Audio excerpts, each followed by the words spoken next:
안녕하세요. 책 읽어주는 편안한 엄마입니다. 1950년 6월 27일, 먼 데서 포성이 들려온다. 끈이었다가도 와르르 쏟아져 장렬하는 소리가 귀가 따갑도록 일고 있다. 태극기를 동여맨 청년들이 트럭 위에서 군가를 부르고 팔을 휘저으면서 자꾸만 미아리 쪽으로 흘러간다. 박연희 지음. 부산 나들이. 부산에서 살고 있는 딸아이 란한테서 장거리 전화가 왔다. 되도록이면 서울 집에 와서 며칠 묵어 김포 공항에서 떠날 예정이었으나 잘 항공사 출장소에 친분이 두터운 사무원의 알선으로 수영에서 후쿠오카와 하네다를 거쳐 브라질 수도인 상파울루로 가는 전세 비행기 편이 갑자기 마련되었다는 것이었다. 이거 어쩌죠? 마누라는 수화기를 놓자 멍청해 나를 바라보았다. 어떻게 됐대요? 마누라의 눈 언저리가 대뜸 붉어져 있어 나는 나직이 물었다. 잘 항공사 전세 비행기를 부산서 타게 되었다는군요. 다 돈이 넉넉지 못한. 마누라는 소리 없이 울고 있었다. 이제 가면 언제 또 보게 되겠어요. 내일 모레 떠난다는군요. 그래, 전세 비행기에 묻어간다면 조금 덕볼 테지.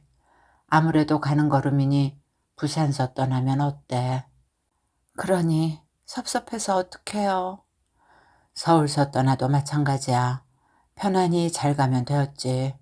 말은 이렇게 했으나 나도 사실 같지 않아서 어리둥절했다.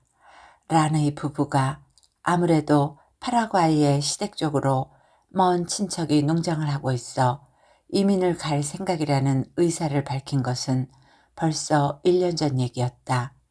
그 사이에 수속을 밟고 있다는 것을 나도 어렴풋이 알고는 있었다. 비자를 받고 나서야 사위인 현구는 앞뒤 얘기를 나한테도 자세히 했다. 그래, 가면 뭐 할 작정이야?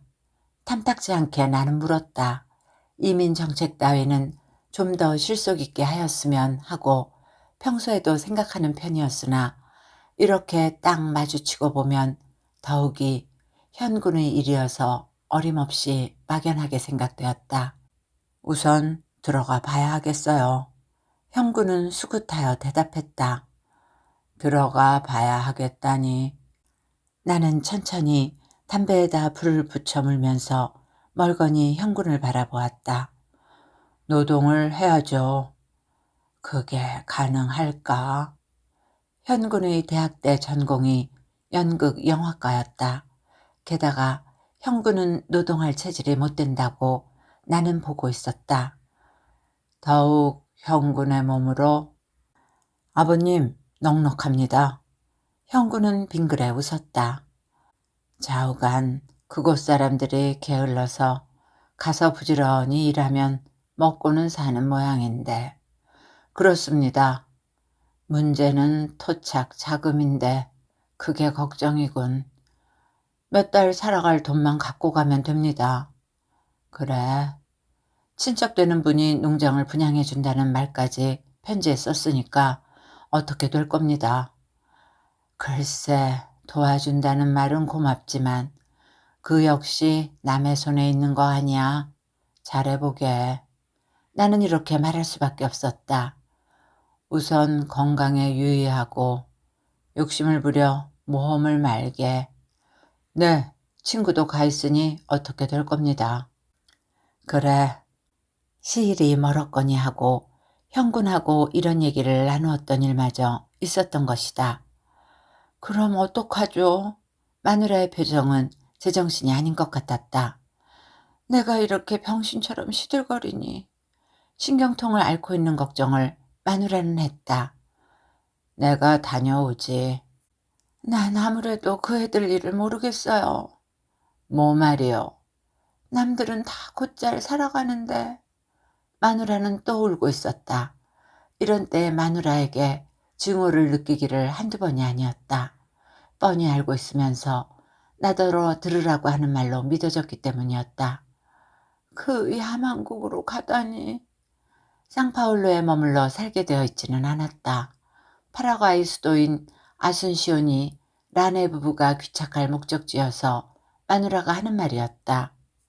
야만국? 텔레비에서도 방영됐어요. 허허, 사람을 잡아먹지는 않아요. 그렇다고 사람에게 오히려 문명이 극도로 미운 때가 있어. 또 이민을 간다는 자체가 땅이 넓고 노동력이 부족한 지역을 찾아가는 거 아니오. 잘 살자는 거야. 나도 베란간 잠시 마음이 어두워졌다. 아비로서 란에게 못하여 준 일이 너무나 많았다는 새삼스러운 생각이 나를 괴롭혔다. 이때만은 나도 내 나이를 의심했다. 환갑이 몇 해 남지 않은 이제 내 어릴 때 같으면 노부부의 처지가 확실해졌다. 란네가 이민을 가서 자리를 잡으려면 몇 해는 잘 걸릴 것이고 그 사이에 우리 부부가 죽기라도 한다면 악상이라고 할 만한 사람은 한두 사람 있을까 말까 한 나이가 되어버렸다.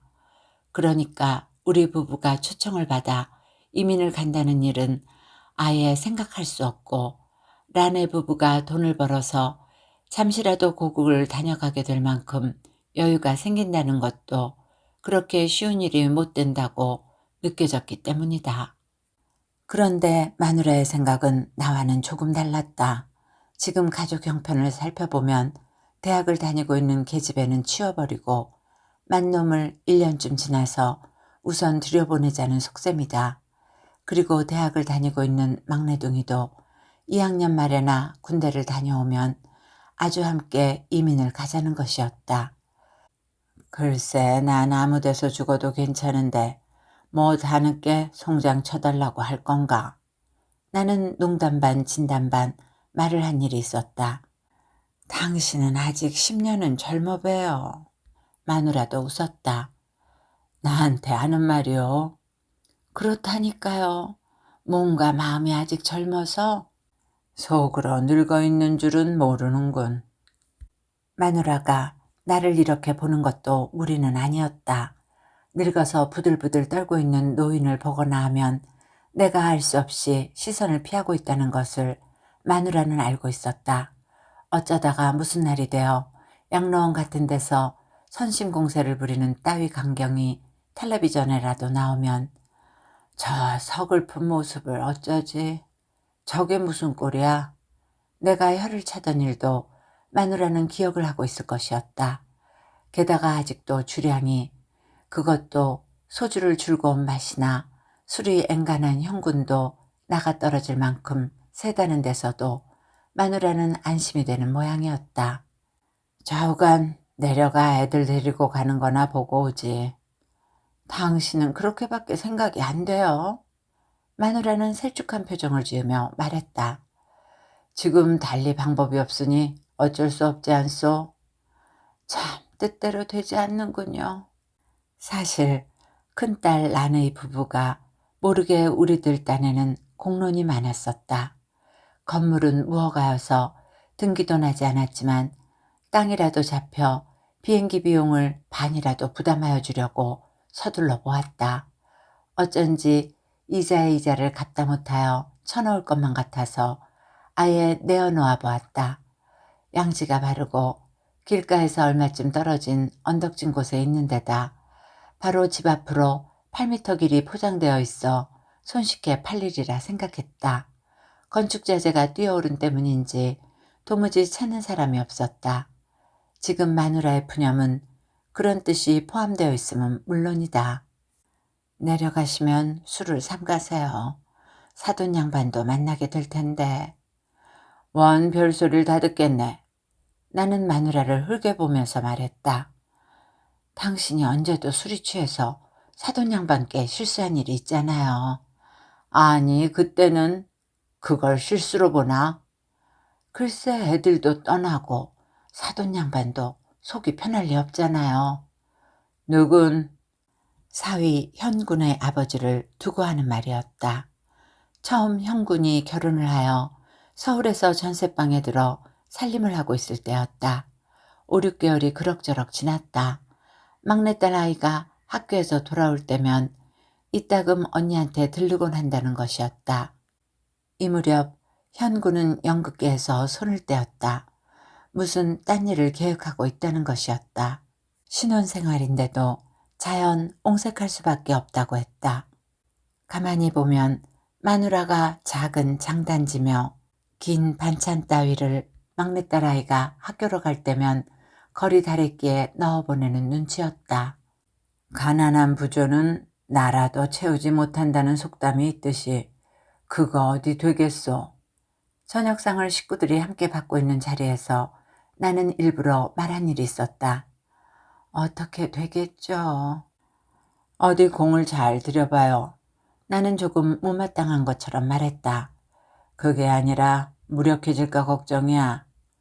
요새 젊은 사람들이 대학까지 나왔으니 어디 월급쟁이라도 들어갈 테죠. 마누라는 끝내 현군을 두둔했다. 대학 나오면 다 취직되나? 두고 보세요. 내가 그래도 당신보다 현군을 더 잘 알고 있을걸. 둘 중에 누가 잘 알고 있으면 되지 않았어요? 허허허, 명답이야. 나는 웃어넘겼다. 그 후 란네 신혼생활은 말이 아니었다. 얼마인지는 몰라도 전세를 줄여서 수유리 쪽으로 옮겨갔다는 것이었다. 그래도 버려둘 수밖에 없었다.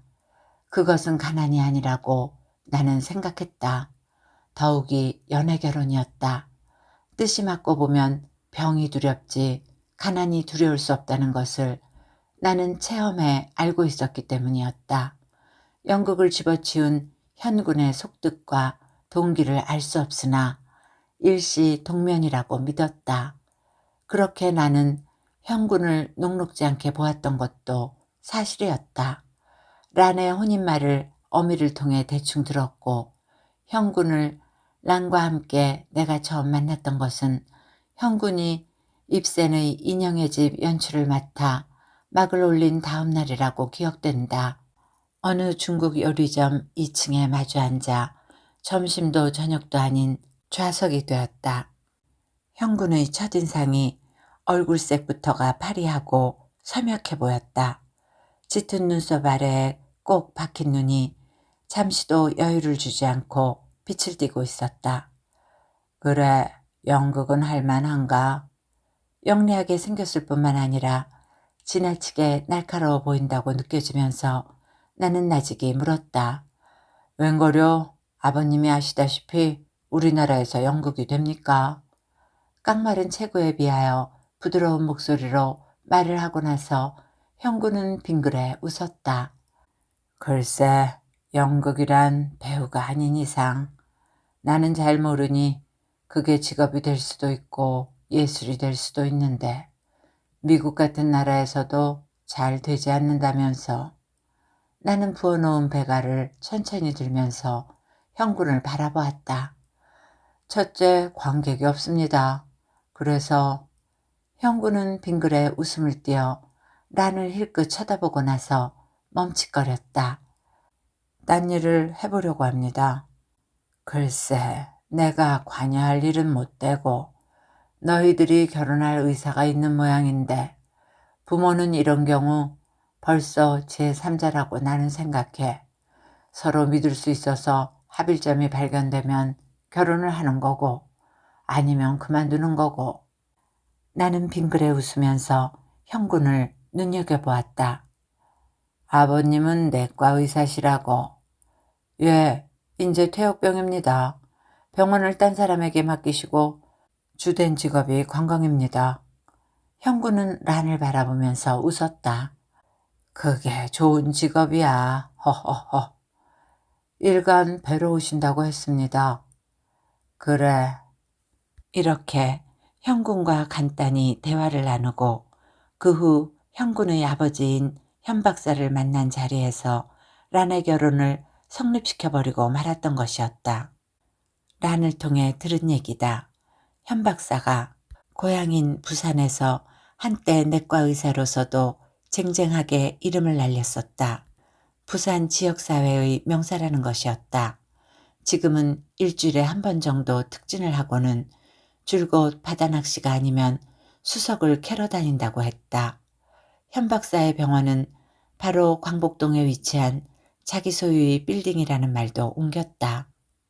맏아들은 역시 내과 의사로 캐나다에 살고 형군이 둘째라는 것이다. 이것이 란에게서 들은 형군의 집 내막이랄 수밖에 없었다. 그러니까 3년 전 일이었다. 현 박사는 친구의 보증을 섰다가 빌딩을 차압당했다. 불과 1,000만 원쯤 남은 돈으로 지금 형군이 살고 있는 집으로 함께 이사를 하고 아주 병원문을 닫았다. 형군이 골동품삼을 시작한 것도 이때부터의 일이었다. 일본 자본이 밀려 들어오고 관광객이 부쩍 늘어 형군이 골동으로 돈을 벌었던 것도 다 그 훗일이었다. 나들이를 떠나는 셈치고 나는 막 구두를 신고 뜰에 나섰다. 이걸 갖다 줘요. 마누라는 종이에 싼 것과 금반지를 내어밀면서 울고 있었다. 이게 뭐요? 나는 냉정한 시선으로 마누라를 바라보았다. 애들 옷이 들어있어요. 반지는 기념으로 란을 줘요. 더 잘 살아보겠다고 가는 걸음인데 이렇게까지 할 필요가 있을까? 글쎄 주세요. 마누라는 또 입술을 떨면서 눈물을 흘리고 있었다. 남처럼 세월 잘 만나 잘 살 수 있다면야 왜 가겠어요. 그래요. 정이지. 연년생으로 태어난 5살짜리 손녀와 4살을 접어든 손주의 모습을 그려보면서 나는 집을 나섰다. 나는 1시쯤 고속버스를 탔다. 서울을 훨씬 벗어나 수원을 막 지나서 신갈 저수지의 수면이 햇볕에 번득여 비치는 순간 나는 섬뜩함을 느꼈다. 비로소 어쩌면 란을 2번 다시 만나지 못할 것 같은 서글픔이 밀려오는 것이었다. 또 만난다 손쳐도 지금 정도의 내 모습은 아니라는 생각이 자꾸만 들었다. 양로원 늙은이들이 다 죽어가는 모습으로 우두커니 앉아있는 꼴을 내가 곧잘 시선을 피하는 까닭도 그런 늙음이 싫은 때문인지도 모른다. 란은 맏딸이다. 사람마다 그럴지 모르지만 나는 란을 유난히 귀여워했다. 그것은 부녀 간의 인연 이외에도 란과 이렇게 헤어져 살아갈 수밖에 없는 절박한 시간에 도달하고 보자 또 다른 깊은 인연이 있는 것만 같았다. 1950년 6월 27일 먼 데서 포성이 들려온다. 끈이었다가도 와르르 쏟아져 장렬하는 소리가 귀가 따갑도록 일고 있다. 태극기를 머리에다 동여맨 청년들이 트럭 위에서 군가를 부르고 팔을 휘저으면서 자꾸만 미아리 쪽으로 흘러간다. 태양광선이 유난히 내리쬐인다. 가만히 서 있어도 땀이 흘러내린다. 전쟁을 실감 못하리만큼 짜증이 일어 나는 천천히 걷고 있다. 아예 피난을 단념한다. 첫째, 란의 일이 걱정되어. 란은 7살이다. 성은 어미가 없고 간다손 쳐도 란은 걸을 수밖에 없었다. 아버지, 우리도 빨리 가요. 살구가 주렁주렁 달려있는 뜰로 내가 들어서자 란은 발을 동동 구르며 울었다. 내 손을 꼭 잡고 잡지사 사무실에서 기다리기로 약속한 K가 가족을 데리고 피난을 떠났다는 얘기를 나는 비로소 들었다. 5시 반까지 한강을 넘으래요. 마누라는 눈이 퀭하여 내 눈치를 살핀다. 이 더위에 어떻게 가? 인민군이 미아리까지 왔대요. 누가 그래? 그래서 다들 피난 가지 않아요. 그런데 더워서 가다가 죽을 텐데. 나는 망설였다. 한 권씩 사들인 책, 설마 서울까지 들어오랴 하는 생각, 수중에 돈이 얼마 없다는 걱정, 필경, 라는 내 손목을 잡고 걸어서 발이 갈라지고 더위를 먹어 지쳐 죽으리라는 기우, 졸지에 거지가 되어 전쟁이 두려운 줄 모를 만큼 기진맥진한 꼴이 눈에 선이 떠올랐다. 순간에 일어난 현상이다. 집 뒤 인왕산에 포탄이 마구 떨어져 장렬했다. 아버지, 가! 라는 목이 잠겨 간신히 말을 하고 나서 내 목을 꽉 껴안고 온몸을 떨었다. 땀으로 머리칼이 죄다 젖었다. 입고 있는 원피스도 땀이 배어 피부에 붙어 있다. 내 어깨에다 머리를 박고 있으나 나는 눈을 감고 있었다. 나는 온몸이 옥죄는 것을 깨달았다. 어디에서 가자는 생각이 생겼는지 모른다. 그 희망이 끈기였다고 느껴 라는 절망에 빠져 있다고 나는 느꼈다. 그렇기 때문에 나는 란에게 무서운 애정을 가져본다. 란아, 세수하고 가자. 나는 오래 앉아있던 자리에서 벌끈 일어났다. 란도 금방 눈동자가 동그래 잔뜩 두려움을 먹은 시선으로 나를 바라보았다. 란은 신바람이 나서 세수를 했다. 그 사이에 여벌옷 한 벌씩 쑤셔넣고 남은 쌀을 배낭에 넣어 매고 란의 손을 잡은 채 효자동 전차 정류소로 나갔다. 노량진행 전차가 움직이자 란은 나를 바라보면서 웃었다. 그날 밤 한강 인도교가 끈기였다. 인민군이 서울을 점령하였던 것이다. 나는 란의 손을 잡고 성인놈을 업은 마누라와 함께 자꾸만 남쪽으로 걸어갔다. 란이 조르지 않았던들 나는 더위에 짓눌려 서울에 남아있었을는지도 모른다. 하는 수 없지. 버스가 산협을 빠져 탁 트인 들이 바라보이는 곳으로 달리고 있었다. 나는 란의 모습을 그려보면서 중얼거렸다. 서글픔이 숨을 쉴 때마다 밀려와 시야가 어두워졌다. 아버지! 버스에서 내리자 란이 손녀아인 연아의 손목을 잡고 기다리고 있었다. 어떻게 알고 나왔느냐? 나는 다가가면서 연아의 머리를 쓰다듬었다. 할아버지 안녕 해야지. 엄마한테서 전화가 왔어요. 아버지 바쁘신데 내려오셨네요. 별로 바쁘지 않다. 택시를 잡아탔다. 6.25 이후로 처음 보는 부산거리다. 길도 넓어지고 어딘지 모를 만큼 높은 건물이 들어앉았다. 시내로 아주 들어오자 란은 나를 쳐다보았다. 아버지, 친척들이 와서 집이 복잡한데 다가점에 가셔서 시원한 거라도 드시겠어요? 그러자 엄마 신경통이 더 하시겠네요. 나는 쓸쓸히 웃었다. 그저 그래. 저기 제과점 앞에 세워주세요. 나는 택시에서 내리자 연아의 손목을 잡고 다가점으로 들어갔다. 연아에게는 아이스크림을 주고 사이다를 청했다. 나는 담배에다 불을 붙여 물고 멍청해 일부러 주위를 둘러보았다. 되도록이면 이민을 가는 얘기는 피하여 즐거운 화제로 비행기에 오르도록 하고 싶었다. 연아 할아버지께선 안녕하시고 예, 섭섭해서 야단이세요. 그러실 테지. 하지만 잘 살려고 가는데 그저 거리가 멀 뿐이야. 차연 이민을 가는 얘기가 화제일 수밖에 없다고 생각되자 갑자기 마음이 어두워졌다. 아버지, 조금 더 걱정 마세요. 취직이 약속되었어요. 우선 말을 익히는 사이에 취직했다가 장사를 해야죠. 아버지 엄마 건강만 조심하세요. 성인은 1년 안에 데려가겠어요. 나는 비교적 밝은 표정으로 말했다.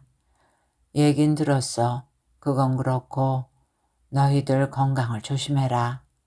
나는 란을 힐끗 바라보았다. 이거 어미가 주더라. 반지와 어린 것들 옷을 내밀었다. 엄마도. 란은 금방 눈 언저리가 붉어져 마누라가 끼던 반지를 받아 제 손가락에 다 끼워보았다. 그리고 종이에 싼 아이들 옷을 묶은 채로 조금 뜯어보았다. 아버지, 란은 소리 없이 울고 있었다. 그래. 아버지, 이제 좋은 글이나 쓰세요. 건강을 돌보시며. 그럼 내 걱정은 말아라. 한동안 신문에 이름이 오르내리고 형사들의 출입이 잦았던 일을 란이 생각한다고 믿어져 나는 씁쓸한 표정을 지어 담배 연기를 길게 내뿜었다. 사실은 그리 잘 씌워지지 않아. 그냥 살아가는 거야. 성이 들어오고 자리가 잡히면 아버지와 엄마도 막내 데리고 들어와 한데 모여요. 글쎄, 허허허. 나는 웃고 있었으나 벼랑간 한쪽 볼이 떨리고 있음을 느꼈다. 그래, 스페인어 공부는 많이 했느냐? 어쩐지 괴로워 화제를 돌렸다. 불어와 문법이 같아요. 그래서 터득은 빠른 것 같은데 잘 안 돼요. 라는 생글에 웃었다.